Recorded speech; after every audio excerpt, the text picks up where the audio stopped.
तो डे 3 इन अयोध्या। आज तो स्मारिका मेरे से पहले उठ के मस्त रेडी हो रही है। तो चलो अब निकलते हैं एक स्पेशल लोकेशन के लिए। तो हनुमानगढ़ी के दर्शन करके हम आगे की ओर बढ़ रहे हैं। जहाँ रजत सर ले जा रहे हैं हम पीछे पीछे चल ले रहे हैं। बहुत स्पेशल जगह है ये, आगे का व्यू देख सकते हैं। बहुत स्पेशल, बहुत, जिसके लिए हम ऑलरेडी दिल्ली से आए हैं ना। बस चलो आगे देखते हैं। क्या पूछ रहे थे सर आप? मैं पूछ रहा था चक्रवर्ती सम्राट कौन होता है, बताओ। आप ही बताओ सर।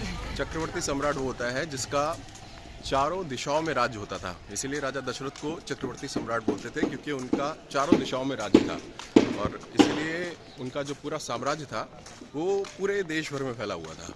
इसीलिए ऐसा राजा जिसका राज्य चारों राज्यों में हो उसको चक्रवर्ती सम्राट बोलते थे। और इसके लिए भी ना ऐसा ही नहीं होता था कि कुछ भी हो गया। हाँ। इसके लिए बाकायदा एक घोड़ा दौड़ाया जाता था।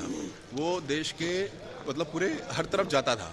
अगर उस घोड़े को कोई रोक लेता था तो इसका मतलब उसका राज्य वहाँ पर नहीं है। फिर वो आक्रमण करता था, उसको कब्जाता था और उसके बाद फिर वहाँ पर अपना शासन करता था। आप लोगों को पता था क्या ये? अभी जानकारी मिली। हाँ गुड, मुझे लगा मुझे अकेली कोई पता नहीं था। ये पीछे भी बहुत सारे मंदिर हैं। तो हम निकले हैं सुबह सुबह रजत सर के साथ। ये रजत जी मिश्रा है, हमारे यूपी के ब्यूरो चीफ है। सीरियस दिखते हैं पर अच्छे लोग, अच्छे हैं, कूल है। सर अब आगे देखोगे तो कैसे पता चलेगा लोगों को कूल हो आप। तो हनुमानगढ़ी के दर्शन करके हम आगे की ओर बढ़ रहे हैं। जहाँ रजत सर ले जा रहे हैं हम पीछे पीछे चल ले रहे हैं। बहुत स्पेशल जगह है ये, आगे का व्यू देख सकते हैं। बहुत स्पेशल, बहुत, जिसके लिए हम ऑलरेडी दिल्ली से आए हैं ना। बस चलो आगे देखते हैं। प्राण प्रतिष्ठा के पूर्व राम जी के दर्शन के लिए हम गए। वहाँ पहले फ़ोन और बाकी सब चीज़ें लॉकर में रख के फिर हमने राम लला के दर्शन किए। ये मूर्ति मंदिर में जाने की पहले की है। और फिर वहाँ से हम वापस आ गए हनुमानगढ़ी, जहाँ मैंने rapid action forces women team के साथ की बातचीत। ये सारी अब मेरी दोस्त बन गई है। दिन रात जागकर बस सुरक्षा में लगी हुई है। इन पे गर्व तो बनता है।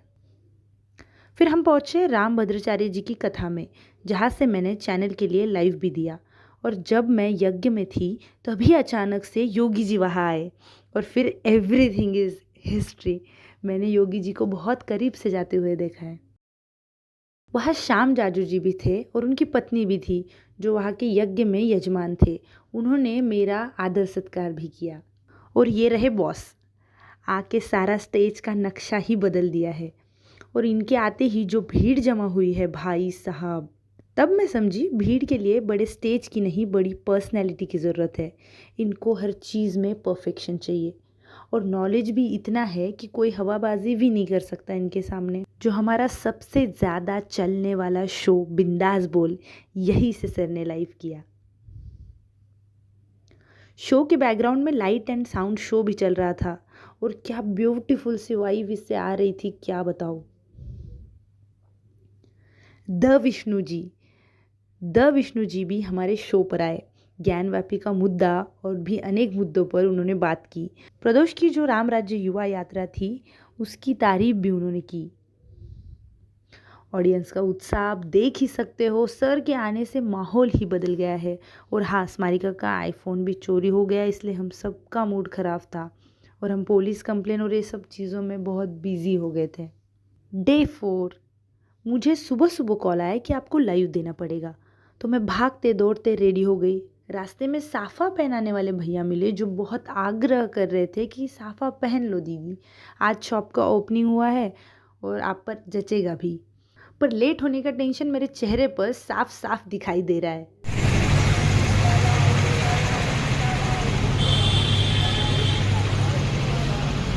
चल रहे हैं हम लाइव देने। मॉर्निंग का पहला लाइव 9:30।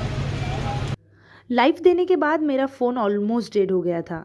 हम गए थे कार सेवापुरम, जहाँ हम कार सेवकों के परिवार वालों से मिले, उनके बलिदान के बारे में बहुत करीब से जाना। दिन भर मैंने अपना साफ़ा ही नहीं उतारा। बहुत से लोग मेरे साथ फ़ोटो ले रहे थे। मैं कंफ्यूज हो रही थी कि क्यों फ़ोटो ले रहे हैं, पर मैं कुछ रिकॉर्ड ही नहीं कर पाई। स्मारिका का फ़ोन चोरी होने से बहुत प्रॉब्लम हो रही थी।